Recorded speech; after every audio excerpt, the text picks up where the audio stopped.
Welcome to another Bungie Ride Along.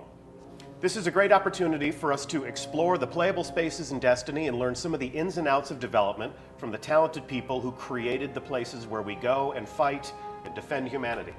I'm Deej, I'm your friendly neighborhood community manager, and today I will be your host.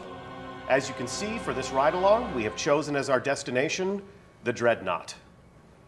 Oryx's loot-filled fortress is full of secrets, and I've assembled just the fire team to reveal some of those secrets to you. So let's meet two developers who had a hand in working with our team to bring this space to life. Up first, this dashing hunter is senior designer Brian Frank. How you doing, Brian? I'm great, thanks, Deej. Lovely bow. Good to have you on the couch. Thank you. Yeah, I'm the design destination owner for the Dreadnought. Yeah. And collaborated with Andrew and other artists, building these spaces, getting them ready to lay in the activity content and the player experiences. And I'm responsible for the two missions that we're going to play today. Okay, so we'll be playing two of those missions as the breadcrumb trail that will follow through the destination.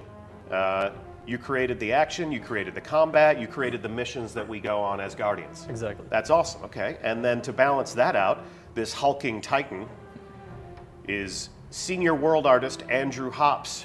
How are you doing? I'm glad to have you on the show, man. Thanks so much for taking time out of making games to talk about some of the things you've created in the past. Absolutely, I'm excited. So talk to us a little bit about what a world artist does at Bungie and frame up your contribution to bringing the Dreadnought to life for us. Sure, I was the world art destination owner on the Dreadnought. Just making sure we take those concepts and build playable spaces out of them that are just incredible. Nice. Well, that's a good segue to our first concept, if we can put that up on screen for our audience at home. Yeah, first concept up is our postcard shop for the Dreadnought. If you've seen the other ride-alongs, you're familiar with the postcard. And a postcard, if you could describe a destination with a single sentence, the postcard will describe a destination with a single image. So this shot's really capturing the atmosphere, the mood, the palette, the architectural elements, the materials, and a lot of the visual language for what the Dreadnought will be. Yeah, so if we come back to our in-game shot, you can see how that actually translates to a playable space. I'm sure that longtime fans of Destiny and Bungie remember the first time they saw this image. You know, it's deeply alien, it's hideous, but it's beautiful. It's definitely the sort of thing that incites curiosity. You want to get in there, you want to kick some ass, and you want to plunder it for its treasures. Yes. And now here we are. Can I jump in and say that these postcards are part of a destination incubation process that establishes both the visual goals and also the player experience goals for the destination. So you can imagine as a mission designer looking at this image and being inspired to build encounters and adventures within that environment. And we're going to have many adventures and encounters as part of this exploration. But before we go, you have some more concept art to share with our audience, yeah? Sure. We can pull up the next concept. Okay. Next concept on main viewer. Concept of the cinematic sky battle at the very beginning of the game. Setting up the setting, Hive Saturn rings. And then if we come back to our in-game view, you probably want to give credit to, yeah? Like who created the space battle concept? So that concept was by Jesse Van Dyke, and if we come back into game, you can see what Mark Goldsworthy's team did with that to set up the remnants of the battle on the Dreadnought. So we've got the burning wreckage of these husks, these old ships. You've got the Awoken fleet. You've got the Hive fleet. It's all just a wonderful, beautiful mess, yeah? Oh, yeah. Yeah, I love this as well because it's not only a exciting scene for the artist to paint, but it also is integral to the player experience. You know, the Dreadnought is an environment that you wouldn't imagine Guardians are running all over, but you know, we knew we wanted to have those social elements and later introduce the public space gameplay. And so this fit nicely in with that. It gave an opportunity to create a mission that was about establishing that beachhead, opening the doorway for the Guardians that are going to later be running all around the Dreadnought, and it sort of contextualizes that action and that player experience. The player quite literally becomes the vanguard, because in the original Destiny, every place that we explored was a place that we were returning to on behalf of humanity, going back to reclaim lost worlds. But this Dreadnought doesn't belong to us. So that was really a sense that you gave to me as a player, was when I first went to the Dreadnought, dispatched sort of on a stealth mission by Cade, I'm the first person to go here. It made me feel far more important than I ever had in any other mission. It's good stuff. We'll throw up one more concept here by Frank Capizzuto. And again, this is a concept for the opening cinematic. He's exploring the design of the lesser battleships for the Dreadnought's fleet, exploring what it would be like when it was destroyed and the pieces it could be made up of.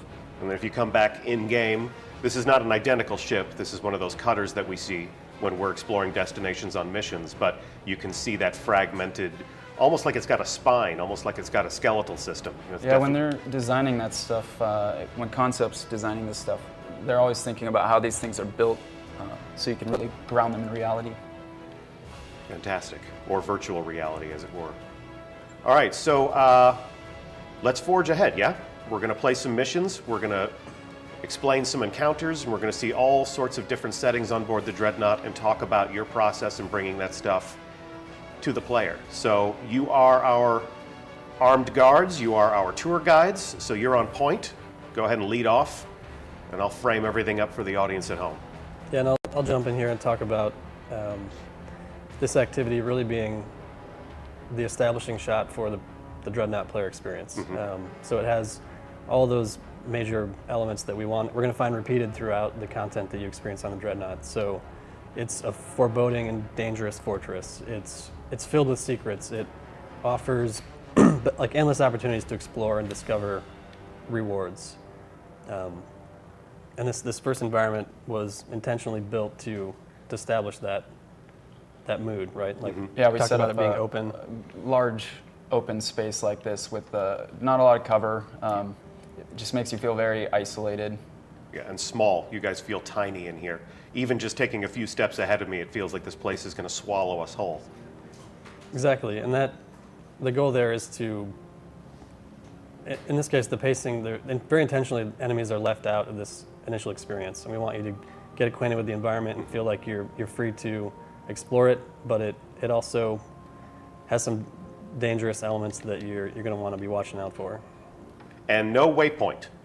Yeah, exactly. So that was something that I was really excited about building this activity was, the waypointing system is fantastic, but it's kind of a necessary evil.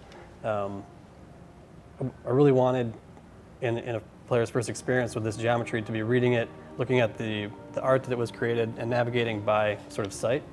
And the waypoint, I think, can sometimes be kind of counterproductive to that because it just puts an exact pinpoint on where you need to go, and it sort of makes you wonder, like, well, how does the ghost know all this stuff? But Has this ghost been on this mission before? yeah, exactly. But we understand from a user research perspective that players can go about 30 seconds of being lost and be extremely frustrated. So we need that waypoint to bring you back to the player path. But I also wanted to give you an opportunity to explore without it and not feel like you're being led by the nose through the activity. So if you progress at a good pace, you're never actually going to see that waypoint, and it's just going to let you discover the environment and the objectives naturally, organically. So I've played a number of first-person shooters as a gamer where I would get lost. I'm looking for a key, I'm looking for a door, I'm looking for more bad guys to fight. And is there anything that you can do from a world art perspective to kind of draw their eye to lead them to where it really is that they should be going? Right, so you can see what our lighting team did here. Really strong light coming out of that hallway is just going to naturally lead the player to that door without having to force it down your throat. Yeah, that's sort of the in-game representation of the waypoint. It's calling out, this is the player path.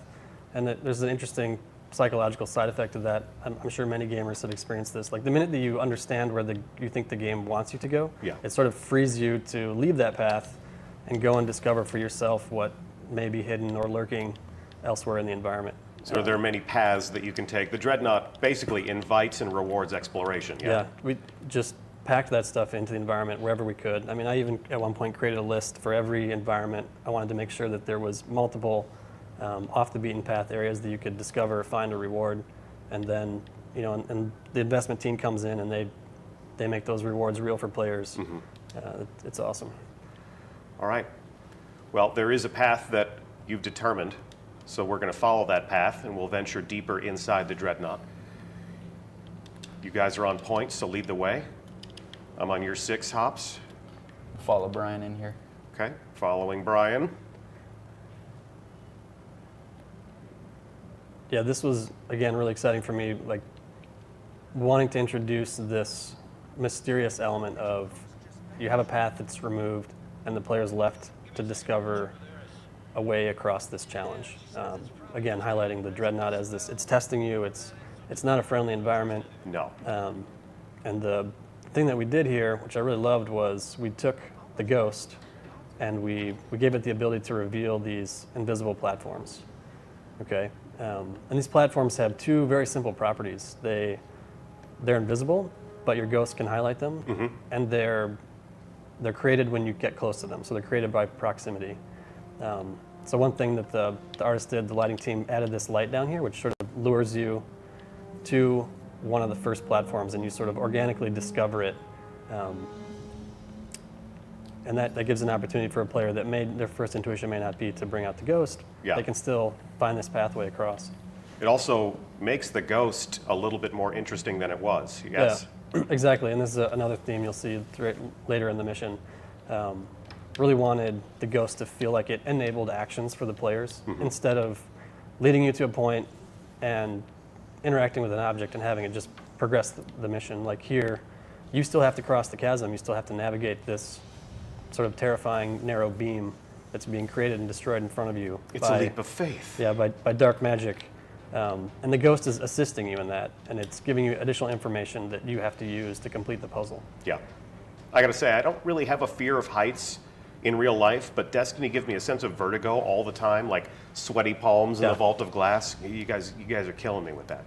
All right, so we've crossed the chasm. The Ghost has revealed itself to be a more interesting utility than just let me scan this and then defend me while I do my work. And so we're obviously evolving the way people play Destiny with the introduction of the Taken King. What's next? Well, so when we build spaces like this, where it's just wide open, as players ourselves, we are thinking, like, I want to go explore out there. So one of the goals when we were building the Dreadnought was to really push the boundaries of the maps. So we end up with secrets like these ones where we brought in Ghost Link bridges to help players explore outside the normal play space. Yeah, it was very intentional that pathway leads you sort of to the center or to one end of the far platform, because it sort of suggests you're going to continue forward, but if you backtrack, we've gone to the trouble of adding the secret that you can find and explore. And this also is interesting. These bridges have a really nice property, the proximity nature of them, where if I float it out into space, it's not going to reveal itself when you walk up. Yeah. So it's sort of one tier of greater complexity and difficulty that's layered in for the adventurous player to go and discover a reward. And then so you do go as far as to tuck a reward up there so that the adventurous player, like my eye is automatically drawn to this little piece of light all the way in the distance. Looks like we've got a culver or a little cave opening we can go in. So if I can make it there, if I'm clever enough to get there, I get something for my trouble. Sure. Exactly, and that's critical. Like we want to have that loop, the mystery, the curiosity, the exploration, and then the thing that brings it back is the reward. And wherever possible, we put the best rewards we can give. Cool. All right, moving right along. Yeah. I'm behind you, Brian. And again, here I'll just talk quickly about this relatively simple design element here, where you're led into what's essentially a dead end at first glance. And as you begin to look around and explore the environment, you see a couple things. There's strange worms, and there's more space that looks like, it's probably playable space. Yeah. And it's just a real simple navigational challenge where, as you leave this dead end, you're going to hopefully notice this opening here that on your way in you don't actually have direct line of sight to. Yeah, you obscured my vision with this Exactly. pile here. And so this was carefully constructed to make players really feel like, oh, I discovered this route. It wasn't immediately obvious, and then there's a moment where they're not really sure where to go, but relatively quickly they discover the path forward. There's some enemies in here too that can draw your eye, and your radar can clue you into to where you're supposed to be. It's headed. pretty uncool. We're trying to lead a guided tour here, and they just won't stop. Yep. It also is the first time an activity leads you through these these interior wall spaces. We call them grub caves internally. That's an official term for those spaces. Sure. And You guys always have your own pet names for certain creatures or certain spaces or certain player devices. exactly. And those are interesting. They came on sort of late in the lifespan of the Dreadnought. Andrew and I talked about, wanting to have as many of these exploratory spaces as possible, and went to the trouble of adding them everywhere that we possibly could fit them in, given our layout and our memory constraints and whatnot. And that's more of that desire to explain how these ships were built and what they're made up of. Yeah, it's got a very organic feel. It's like you sort of can see secreted residues, and you can see, like just these faces here. It feels very bone-like. Yeah, it provides a sense of alternate navigation where we try to define the space that you imagine the AI would use to actually navigate their environment. And then there are these auxiliary areas that you feel like you're behind the walls or sneaking into forbidden territory, essentially. Can be a really cool player experience. Nice. So yeah, then again, quickly here, I'll talk about these bridges. This is like an escalation of the concept of the bridges. Because they're found in many environments, I really wanted players to understand it. And so this is like a blocking challenge. Like, you can't get through this without having the ghost reveal the next platform to you. Whereas in the first case, you could just walk along it. Here you're actually required to jump. And fall. There you go. There you go. There's I died. There's a hard road and an easy road. I got a different depth of field than I enjoy at home. So there you go. Thanks for the revive. All right, catching up. So you increased the difficulty a little bit, yeah? Like the first bridge system, we just sort of, we were able to just walk across. This one has a little bit more danger. Exactly. Was that motivated by the team? Was that something you got like discussing about this? Like, yeah, I mean, it was somewhat controversial internally, and I always kept a real close eye on it from our user research group. They would bring externals in, run them through the content, and the thing that I found is that in open-ended comments about the player experience, people would talk about how much they loved that the Ghost was a tool and a utility, and I felt like that benefit outweighed the potential frustrations of some players that had trouble with the jumping. yeah. And we tried to position them so that the jumps are relatively easy. It's not a darkness phase. If you die, there's no real punishment for failure other than having to try again. So I tried to find that balance. So there. the debate to sustain that is more than just looking at your fellow designers and saying, get good. It's like, I've got research, I've got data, we've had people play this, we want to challenge the That's player. a critical part of what activity designer does, is factoring that. So here again, I'll just keep going with this design components. This is we call them core nodes or shroud nodes. I don't remember the exact internal title, but here again, you're at a point where you're going to progress the mission, and this object is shielded, and you have to use your ghost to interact with it. But it doesn't actually solve the problem for you. It simply enables another action that you have to actually do yourself. And a shared team activity. destroy the object, like we turn into a firing squad all the time, right? Exactly, yeah, and that's a great secondary element where when you're with the fire team, you have that timing game of like ready, 1, 2, 3, go. Yep, and we got bad guys. It meets that Destiny pillar of fun with friends. And this is a turning point now in terms of the pace and the activity. We've shifted a little bit away from the exploration component to now encountering enemies. And up here, we can head out this way and talk about introducing a new enemy type and what sort of considerations go into that. Okay.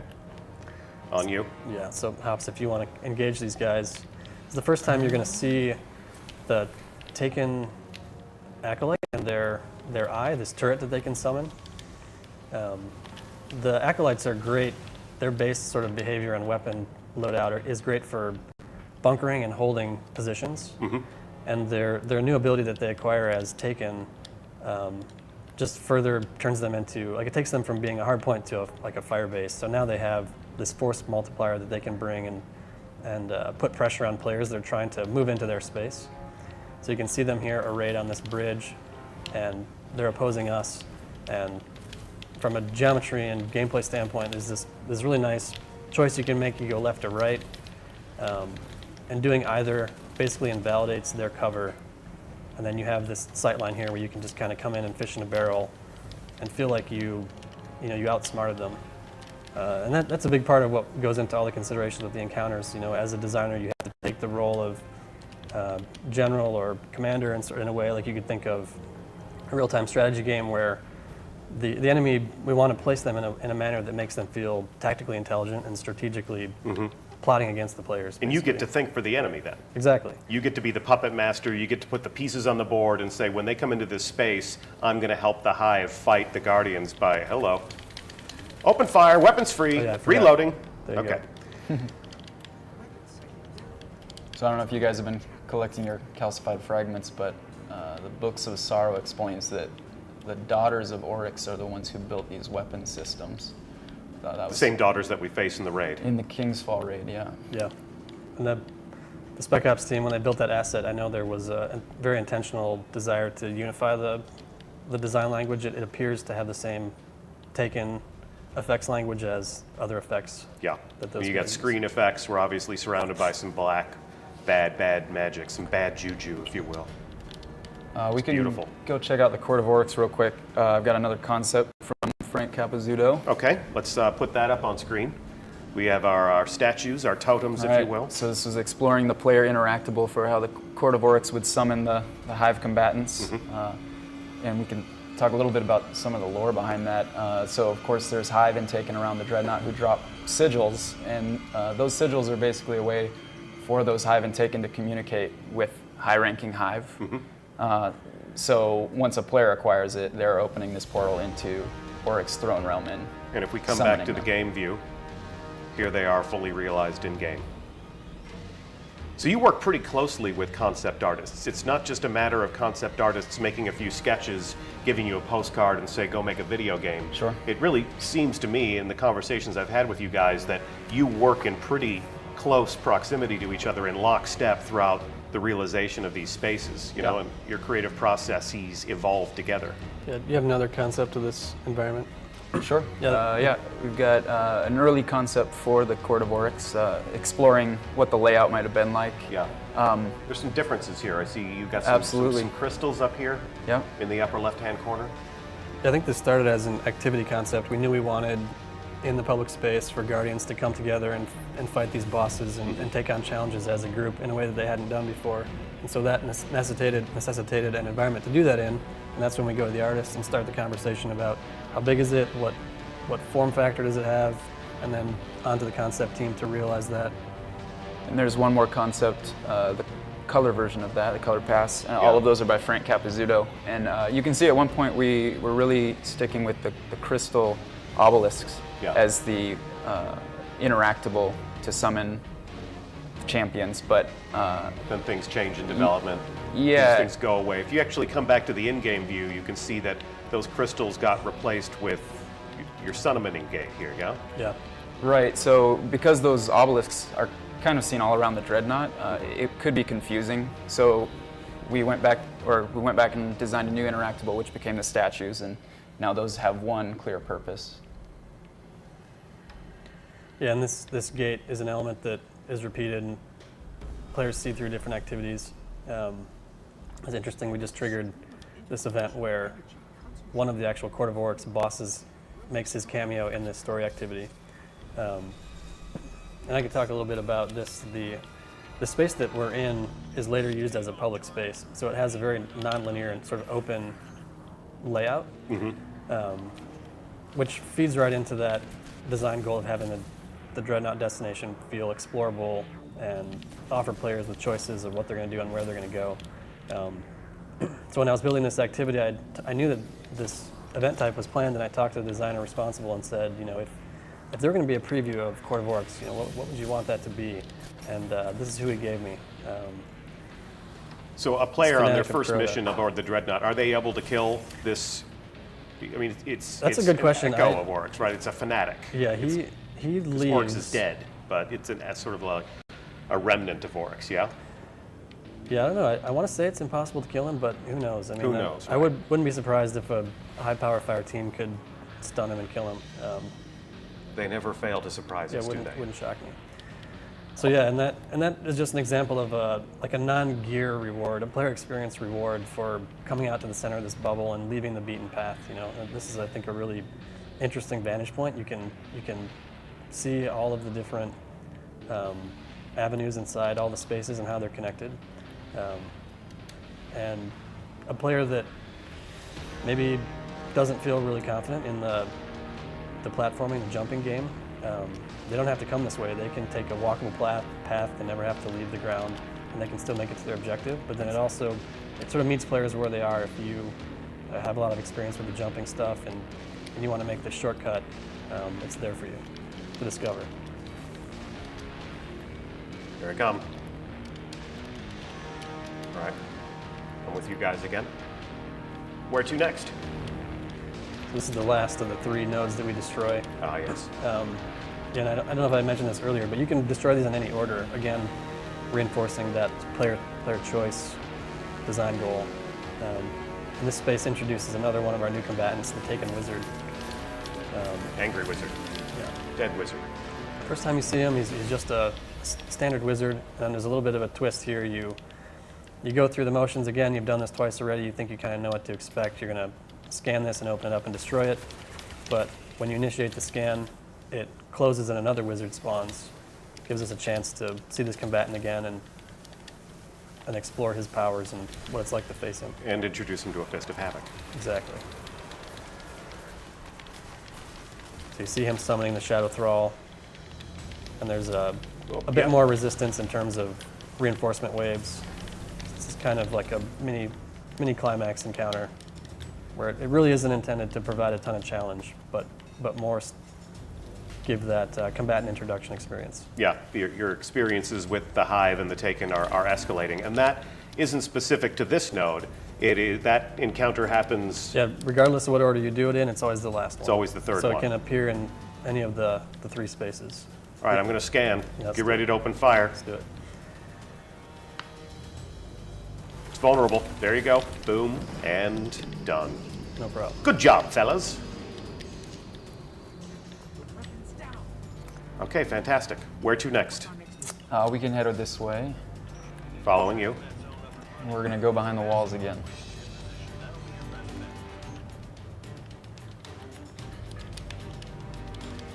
So before we head in here, we've got another concept.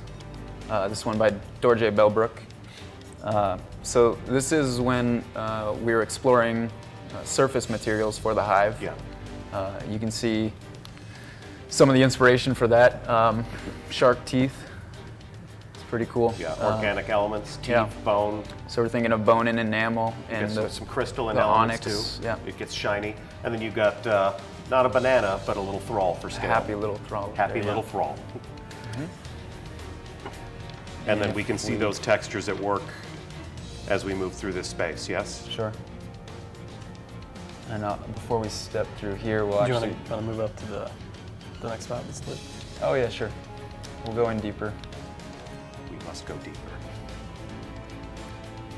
Yeah, I love this light, sort of a beacon, drawing you into this, otherwise, a place you probably would not choose to go. Follow the light. There's peace in the light.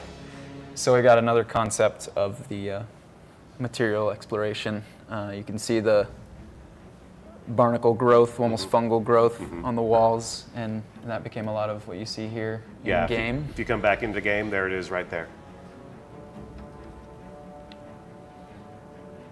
So when we were building this, we were thinking about how the ship would have been built. So you've got this surface material, Yeah. almost like a skin, and behind that turns into this kind of porous rock, and that shard. Some of the more organic elements of the ship behind it's the almost plating. Barnacle-y shard. Yeah.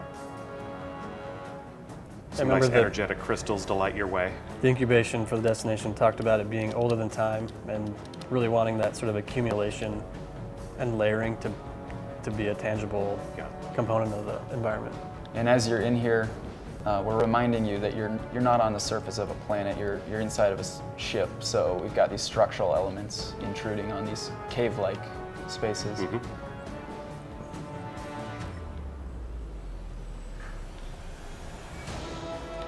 Here you can see where lighting team did a cool job bringing in some caustic lighting off of that crystal. So yeah, we've got reflections on the wall. This is the source. Yeah. So the light from this source passes through the crystal, almost like a prism. Right. Cool. Oh, where'd you go? Where'd you guys go? Don't leave me alone in the dark. Follow Hops. Okay. Yeah, and I can just jump in again and talk about how, like, working with Hops to lay out these environments initially, I actually didn't know what was going to be in them. I just insisted that there be as many as possible. And then the other design teams, the public space team, investment teams came in and populated them with all the puzzles and secrets that people enjoy discovering in the patrol activity. Right. These spaces all just stem from that desire to push exploration. Where are you taking me? So next up, we're going to move into a more sort of the finale here that becomes a more combat focused. And we have a bit of a reveal as we transition to the next space. Before we head through here, as I was saying, we wanted players to feel like they were on a spaceship, but it's a tomb ship, and it's cavernous, and there's a lot of organic materials. So to prevent you from feeling like you were inside of a planet, we bring in these very tech-heavy aspects. Yep. This is where Orcs gets his cable TV, yeah? Yep. Actually, what are these wires? Does this power the primary weapon? This is the gun that we're coming in here to disarm? Definitely. Maybe. Maybe. Okay. No one knows. All right, we don't have a schematic. Yeah, it's also a great showcase of, even in a destination that's essentially fully enclosed, we Yeah. wanted to have a delineation between open and like exterior and interior space. 'Cause that's part of the design language that the public space team used to distinguish the private dungeons to the public areas where you're going to encounter other guardians. So we'll see other examples of that later. All right. All right, lead us on. Let's go. Shortcut. Okay, so I'm following you, Brian, but Hops just took a shortcut, so once again, there's more than one ways to get where you need to go. Yeah. Inviting exploration, rewarding people to find their own path. These were all themes that you guys explored Definitely. as you moved through this space as artists.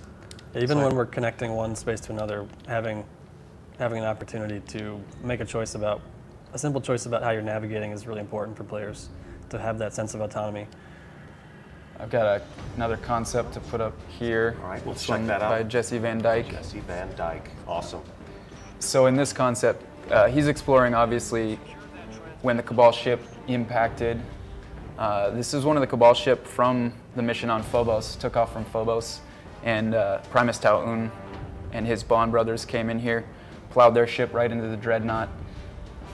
Punched a hole right through space. Yeah, so this concept, obviously, you see the chaos. That's right after it happened. And by the time the Guardians arrive, the fires have smoldered. It's just So we'll come back to smoke our and in-game view. embers. You can see, yeah, you can see things are still sort of smoldering and burning. Not completely ablaze. It would be a little difficult to come into a combat space if everything was on fire. I don't think we'd last very long. Our effects artists had a heart attack when they saw that concept. That's a But lot of luckily- fire, you guys. Luckily, that's not when we come here. All right, so we come into this large cavernous space. We see there's obviously a fight underway that has nothing to do with us. We can Yeah. get involved if we want. I love looking at this concept now that the game is done and all the pieces have been put into place, because like I almost feel like this was conceived of just what could be the most audacious thing we could do. How about we slam one ship into another and create this rubble-strewn battlefield?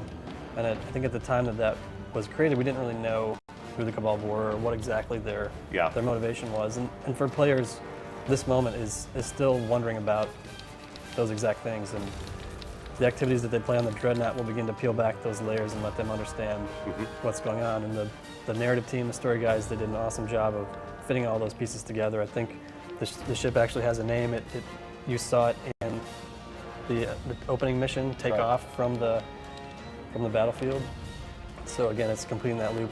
And this environment, I love this environment and the way it's laid out for players. It has those multiple avenues. You can really pick your path through this rubble field, and there are little combat vignettes scattered throughout where the Cabal are fighting the Hive, and you have an opportunity to come in as a third party and Raise some hail. yeah, watch them fight a little bit and look at how the combatants interact, and then also pick your spot to take them down.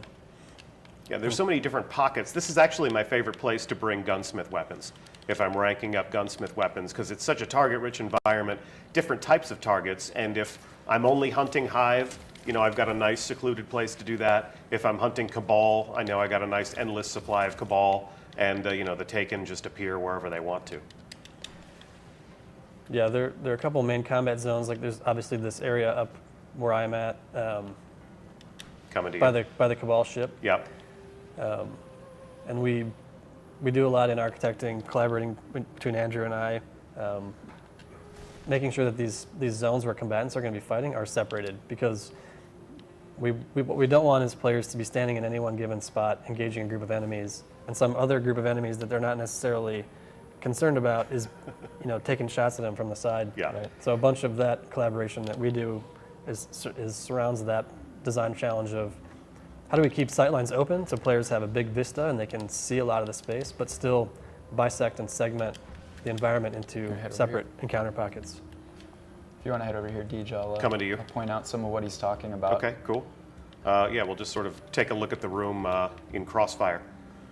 Right, so we're selling this composition of the Cabal ship Impact with all of these pillars that are all pointing in the same direction, bent over.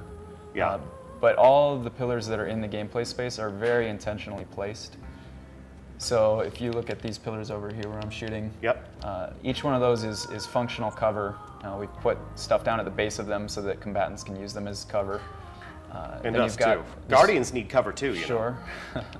And then the rubble pile I'm standing on is Yeah. acting to divide that encounter space from the encounter space over the trench where the Cabal are fighting the Hive. Mm-hmm. And again, divided by this rubble pile here. So all of these are very intentional, even though they make up a great composition. Yeah, and we'll come back to that trench in the next activity. The public space designers have their own set of design goals and requirements, if you will, that inform how we build these spaces for particular activity types. Mm-hmm. And you did build public spaces into the Dreadnought, even though, you know, like you were saying before, the Dreadnought isn't overrun with Guardians, but if we are infiltrating this, if we're taking the fight to the Taken, you still get to have those chance encounters with other players that sort of defines the Destiny experience, Yeah, yes? exactly. All right. You guys want to plant that? I'm going to plant my flag. Now, we've seen these flags in so many different destinations, but this was the first time we actually got to feel responsible for the fact that one was there. So I get to do something special. All of humanity benefits. Right, we are the pioneers on the Dreadnought. And there is my badass dead orbit Fermi Solution starship. Look upon my riches and weep.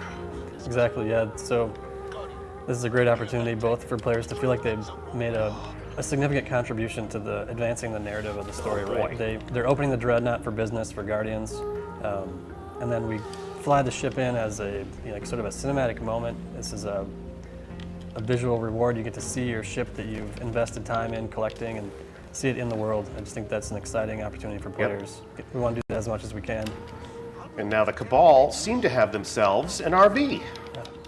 Yeah, so I can talk about this again from an encounter standpoint.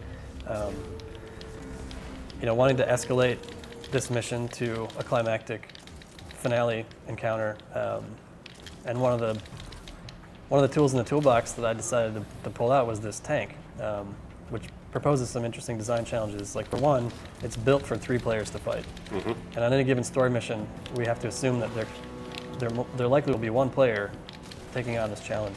So part of what I did with that was introduce these ammo crates. And those are great. They do a number of things to the player experience here. One, they give you that edge against the tank that you're going to need if you're fighting alone. And secondly, they hopefully pull you away from the landing zone where you might otherwise be tempted to just sit back and pick off the enemies. And lastly, the order that they're created and the actual position that they're placed in are going to pull the Guardians away from the Hive counterattack that comes from the opposite direction in this space partway through the encounter. Yeah, it gives me a good place to fight. Yeah, and that Hive counterattack then is important from the standpoint of, again, providing an escalation within this encounter, and then it also, the Ogre and the tank will start to fight each other, and they'll sort of draw the attention of the tank, which will divert it and it'll reveal its undamaged sections to a player where otherwise if they were fighting it alone, it might be hard to circle around behind it because it's always trying to face you. Nice.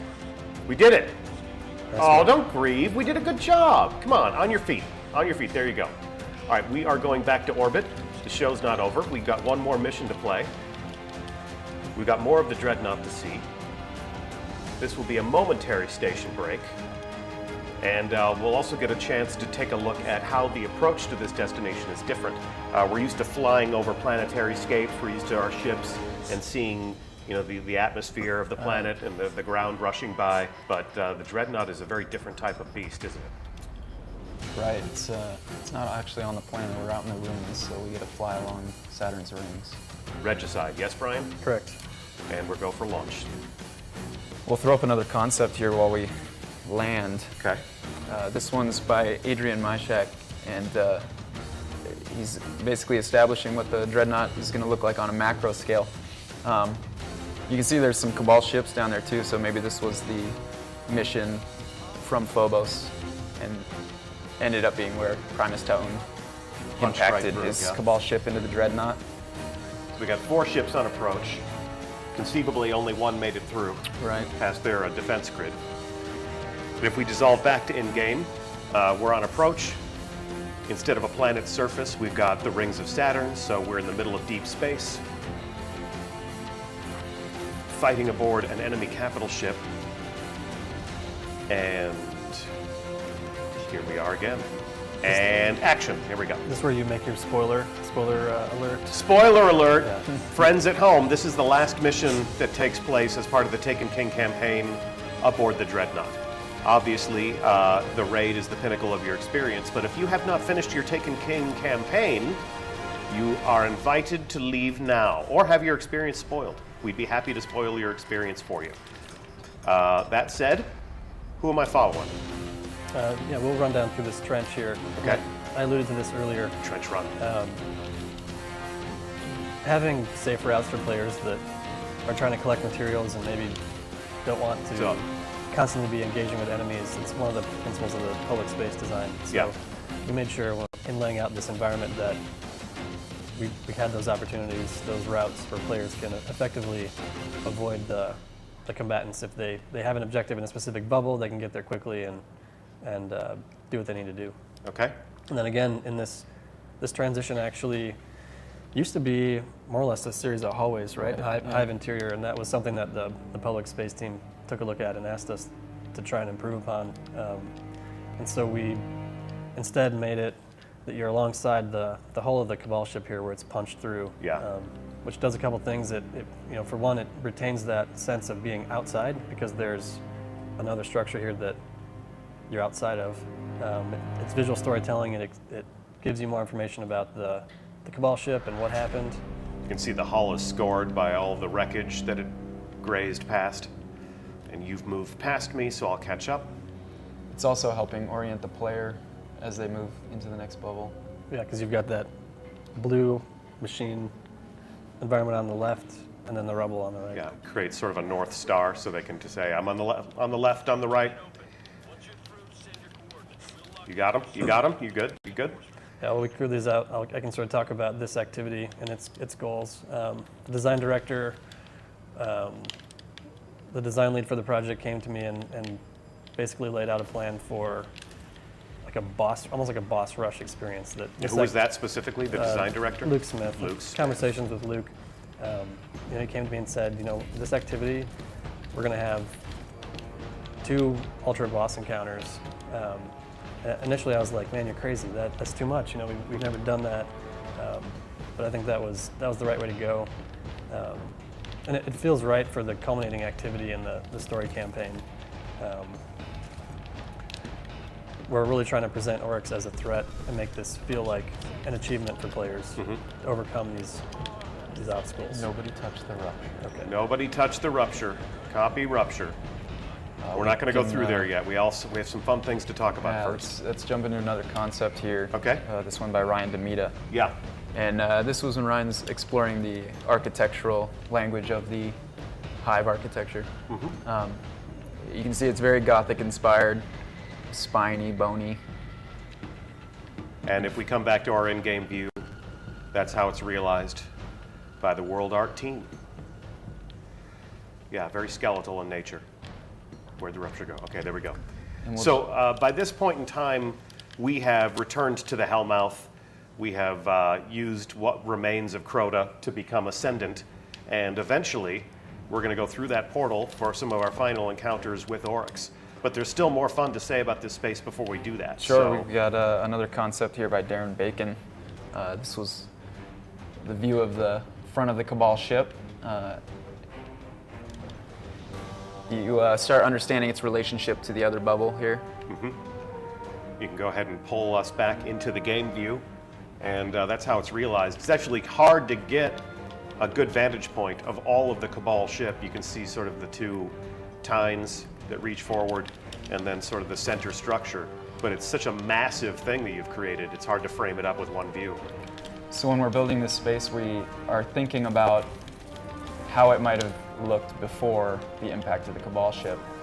And if you come on down here, one of the ways we're doing that is we create this sequence of architectural elements, and then we break that sequence where the ship impacted.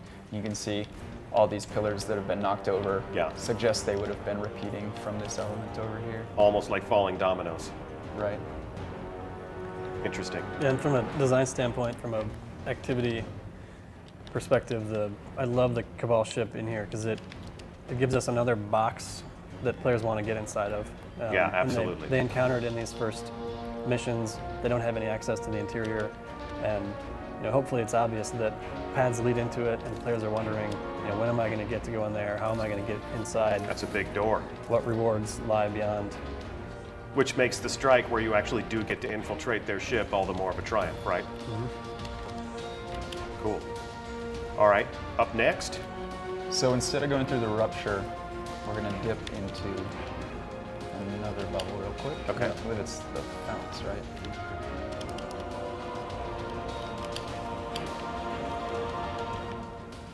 So before the story team comes in and gets to have their way with the things that you're creating, you adopt all of these names for things inside the game. Is it jarring for you guys when you actually start playing with people who don't work at Bungie? And you're like, okay, let's come over here to this space. And they're like, what? And you're like, oh, yeah, that wasn't the shipping name. Yeah, a lot of working titles. Yeah, okay. Yeah, think this as was called developers, the we block. spend years or a year with the internal names, so when they get swapped out for the real things, I'm often embarrassed that I can't, I don't know the actual shipping title of the activity that I built. Yeah. You don't know your own game? I got another concept for you in here Okay, let's bring it up. by Dorje Belbrook. Nice. This is pretty cool. So he's exploring the shape language of the hive architecture aboard the Dreadnought. Slanted ceilings. Get some suggestions of how it'd be decorated. Yeah. You see the growths on the floor and the webbing or torn cloth. And I've got that framed up in-game, so you can see how that translates to the final product. And we've got these cells that have been hung from the ceiling. What's the lore behind that? Right.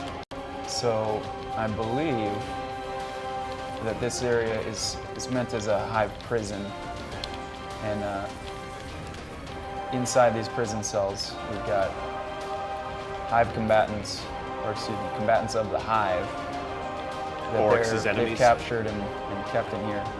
But we can go into another concept here by Dorje. Okay. So here's exploring what those cells would look like. You can see they're embedded in the walls. If we come back to game now, we've got some that are out in space and some that are embedded in the walls. Yeah, Deej, if you want to look down here, there's one down below us. Yep. Went to the trouble of making the covering on those prisons destructible in some cases. Yeah, I just blew a door off of Yeah, one of them. exactly. So another opportunity Have for a you grenade. to. He doesn't like that grenade. Let me finish him off. There you go. You can finish him off with your grenade. Yeah. So just So if I another shoot the little- door off that thing, Some of them will destroy, and the offering the opportunity for hidden stuff in there as well. cool. I'm following you, still following.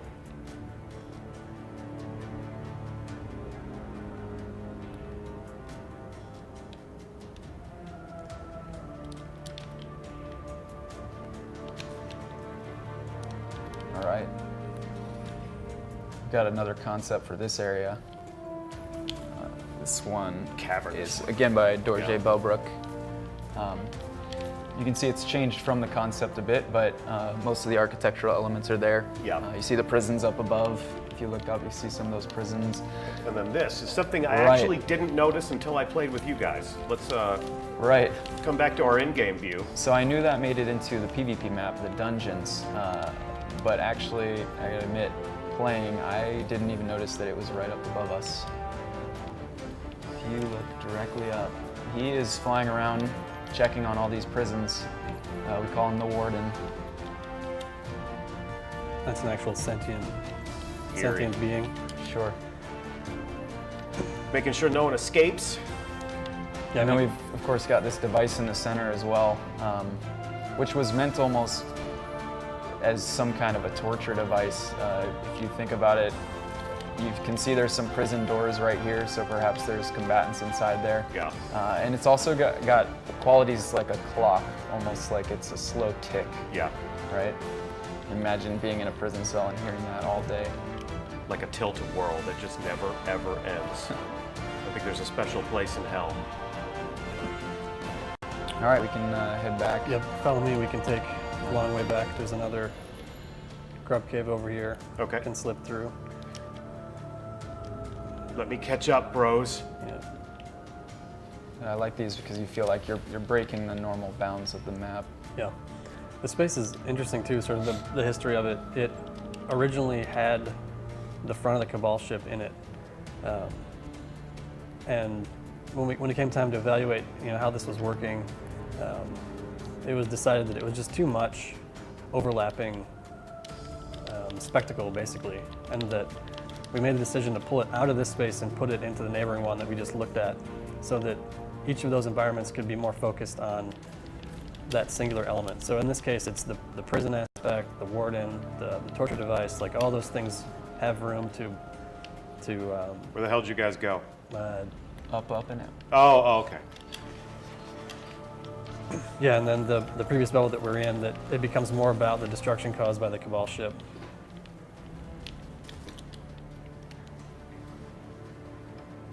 That was no small feat for you to rebuild what was basically half of this environment, right, and pull that out. Among many world artists, yeah.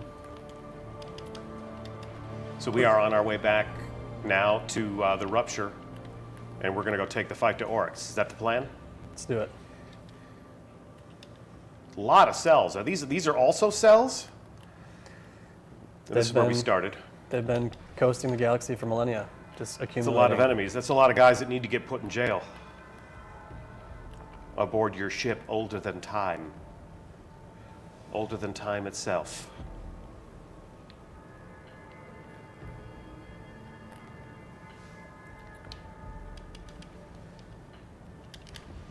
So these chains hanging from the ceiling, this is Right. how Oryx says decorative chandeliers, Sure, just include some meat hooks in there to remind you. that he's a bad guy. And some banners too, so that it's not completely Spartan, it's not completely grotesque everywhere, right? I mean, you even give me maybe a hint of crimson. So one more thing we can go check out real quick. Again, this space out here, when we initially built it, those platforms out there were purely decorative.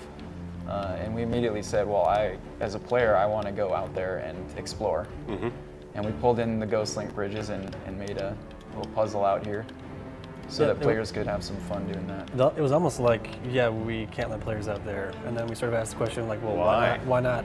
Like, let's try it and see what happens, because we knew it would be extremely rewarding. Yeah. And I think this jumping section represents the pinnacle of the Invisible Bridge challenge. Well, there you go.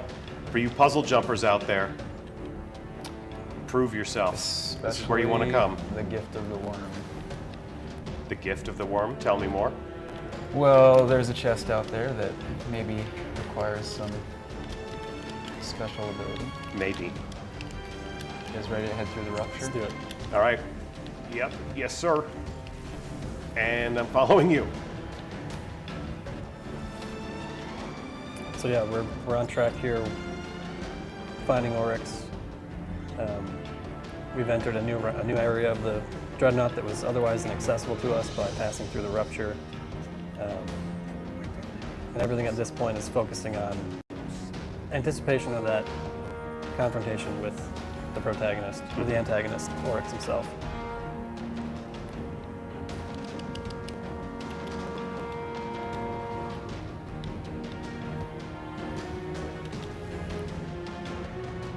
All right. Check it out. Got another concept for this area. Okay, put This that on one screen. by Darren Bacon. And you know, we needed a really impressive door here. So we had this put together. It's explaining what this door would have looked like, what the macro shapes of that wall would have looked like. And if we come back to our in-game view, definitely starting to use the environment to tell a story about Oryx's majesty. I mean, this is one of the more ornate, beautiful environments that we've seen, you know, and just the stairs leading up, this starts to feel more like you're in the king's court. Right. One thing we strived for in the Dreadnought was to make it a place that players would want to spend a lot of time. It started out pretty brown, a little bit sullen, and so we did a big push to bring in more magical elements. If you look out over this chasm, you can see we've got kind of the pixie dust in the air. Yeah, you guys just pulled the encounter, just so you know. They're attacking. We're starting. We got Baddock? Okay. All right, we'll fight them. We'll do some sightseeing in a minute. Let's clear the area. Yeah, so here's another combatant introduction, the Hobgoblins. They're great for this environment. They have this long-range sniper weapon, which might encourage players to just sit back and pick them off, but then they have this other ability that when you damage them, they fire these heat-seeking projectiles. So I felt like that was a great combination here. It's gonna encourage you to move down into these areas that have cover. Like where we started is pretty open, and you're not going to be able to take a defensive position. So those combatants are going to pull you down into this choke point where you have to cross this narrow bridge, which is great because with the encounter I'm trying to anticipate players making that decision, and then having a counter prepared for the AI. So they put a lot of pressure on this narrow bridge section. They're the scions that are splitting and multiplying, and a taken captain that can really punish you for getting in close too early before you've thinned out his minions. Although we made that look pretty effortless in a fire team of 3. It's because we're awesome. That's an interesting point, though. You design activities that are good for fire teams, but also good for solar players if people embark on these missions by themselves. That's a consideration that you make as a designer. Yeah, totally. And in this activity, I mean, we're about to go into the encounter with Oryx's henchmen, where the challenger level is really escalating. But I felt it was appropriate for the final mission against the Taken King. We didn't want it to feel like it was a foregone conclusion that you're going to overcome all these obstacles, right? So it's balancing that challenge level for all tiers of player experience. Yeah. And then Hops, what were you telling me before we were so rudely interrupted by those Taken? Yeah. What were you telling me about the world that we see out there? Well, we made an effort to bring a lot of color into an environment that could have otherwise been very brown. Yeah. So you can see the lighting team brought in some really nice color. You got the water down there is doing a lot as well. And this is another example where we kind of wanted to push the boundaries of the map. And if you pull your ghost out, you'll see some ways to get out there outside the normal gameplay area. Yep, there they are. And of course, begs the question, you've given me a reason to go down there, yes? Yeah, absolutely. Wonder if we have any data on how many people have actually done that. Sure we do. Sure, we got data on just about everything. All right, are we ready? Let's do it. I'm following you. I'm going to occupy my usual spot in the rear with the gear. And there's the man. Oryx, yeah. So this is cool. The design direction here, again, from the lead was wanting to sort of trick players into thinking that this was the final encounter. Yeah. And having it be a twist that, well, Oryx is not exactly going to face you now. He's got these henchmen. He's going to... Still doesn't think you're worth his time. You're not really worthy. He's going to throw them in front of him and force you to deal with them first.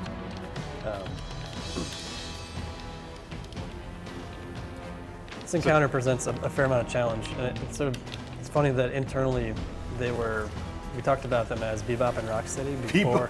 Bebop and Rocksteady. Yeah, I don't know exactly where that Talk came about from. a working title. Well, it kind of encapsulates the concept of them, right? They're Yeah. his henchmen, and you develop a relationship with them throughout the campaign. You encounter them individually, and then here you're forced to fight them together, which was a novel experience. He's not pleased about that. In Destiny, you've never been forced to take on two ultras at once before. No. I just remember early on working with other content creators, and they'd come to me with questions about these guys, and they're like, "So which one is Bebop? Which one is Rocksteady?" Yeah. And I remember never being able to keep it straight. I always thought of, well, Rocksteady was a rhinoceros, and the Cabal are kind of rhino-like, so that's how I. Yeah, got the this war straight. rhinos. Not space turtles, but war rhinos. And I'm out. So I can bring in the fact that in important areas you'll see much more of the crystal onyx and the gold trims, and that's an effort to kind of bring in the more regal palette of Oryx. So if you're seeing a lot of the black crystal onyx and the gold, it means the area has some significance. Yeah, and you'll see that when we get to Oryx Throne Room as well. Definitely becoming a lot more opulent. There's actually a progression of that in the raid when we go through that someday. Someday. A raid along? Sounds like fun. I've already talked to Gavin Irby about making a repeat performance after playing Crota's End in front of the community. And that was Bebop, right? Down. Correct. Bye, Bebop. Yeah, and so the encounter design there, Hello. it was obviously a challenge to present those two highly lethal combatants to players, and not have them be extremely overwhelming. So Yeah. the encounter has them separated for a period, and then they're sort of constrained into where they can move and where they can fire from. That gives you safe areas. They get mad. And then they get slightly more aggressive, and the ability for them to roam around the space opens up. Yeah. And then they go full berserk, and they tag team you. They actually both can enter either of the two halves of the space. And that cycle repeats throughout the encounter. But it's similar to the Oryx fight that we're about to go and take on. The intent was for it to be a really reactive challenge for players. Like they're presented with that threat, they have to take a position and then react to how the characters are changing the fight. Ready to do it? Do it. All right. And we're through. And what have we here? We got Oh yeah, just escalating beauty. Hideous but beautiful, yes? just more reminders that you're on a massive ship. Following Brian. Yeah, so the next thing you encounter is this chasm scenario again, which, is intentionally completing the loop. Like you first landed, this was one of the first things that you saw, was Yeah. this chasm scenario, how do I get across? Well, they're running away. Yeah, so here we are again, and here I wanted to use these combatants, Nice. not just be an obstacle for you to fight and overcome, but have them be part of the player experience and the setting the mood. So they're actually falling back here in sort of a vignette, and they're drawing into this doorway that, obviously you're going to have to go and enter into that space, Yeah.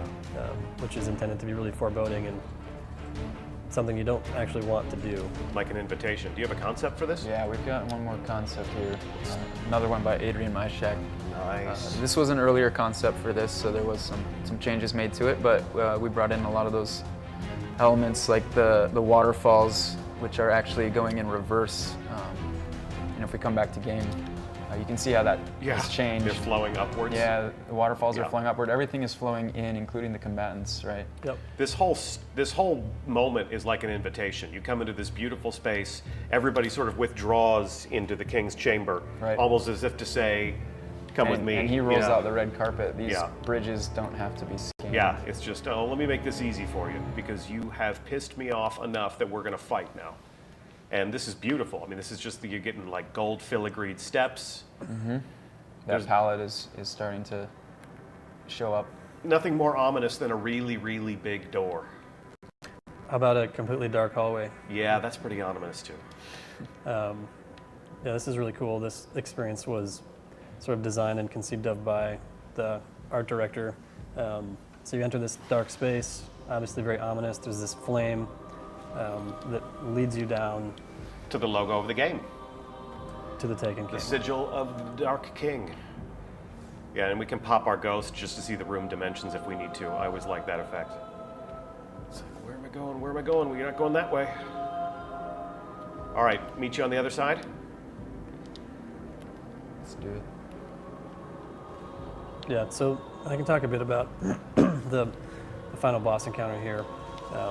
In a number of ways, we really wanted to take our boss experience another level, improve it, boss 2.0.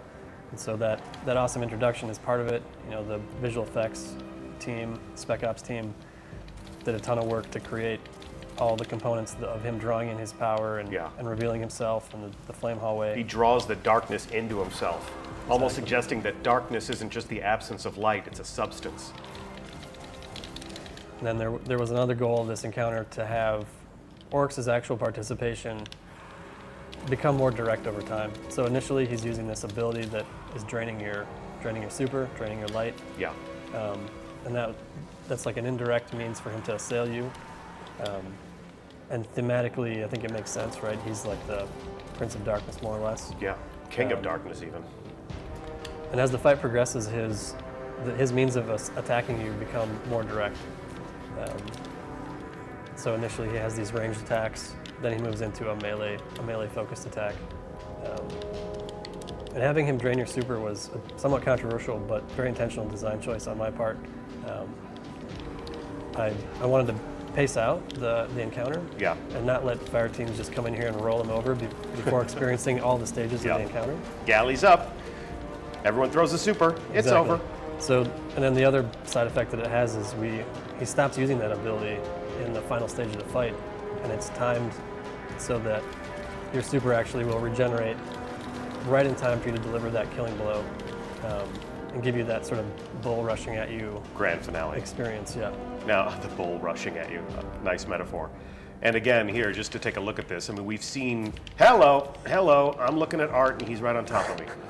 We've seen this room in cinematics. We've seen him sort of conducting his army and firing his weapon from this platform. And now that we're here, it's obviously serious business. Hello. Yeah, Andrew, do you want to talk about the palette treatment, the surface treatments? Right, so kind of what I mentioned before, this room is overwhelmingly built up of that crystal onyx, and a lot of the architecture has this gold trim to it.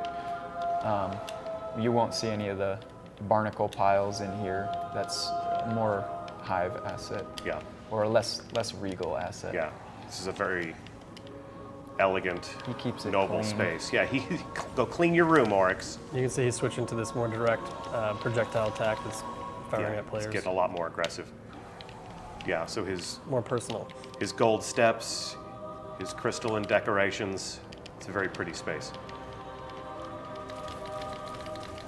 Almost there. There he goes. Still no super. All right. So yeah, the final stage here, sort of the Thunderdome, if you will. 3 men enter. You see those obelisks I was talking about during the Court of Oryx in Yeah. here as well. Now, our friends in the audience, if Thunderdome doesn't mean something instantly to you, you can't just see Mad Max Fury Road. You got to go get your back catalog. So here we are in the Thunderdome. Yeah. So And what role is Oryx playing? Because he's Exactly. not really fighting us directly. yeah. So the player experience sort of goals for me here. Well, this was inspired by my irrational fear of sharks, and so I really wanted to channel that sense of, being helpless, being in the water. There's this apex predator that's circling you, and he's still sort of toying with you. He's going to come in and make these lethal strikes. Thump, thump, thump, thump, thump, thump, thump. Okay, yep, that's a lethal strike. Here he comes. It sets up the opportunity for that sort of bull rush moment where you put the final blow in. Are we ready for the final blow? You guys ready? I think so. Should we finish him off next can do time he it. comes in? Easy. Courtesy of Lord Saladin.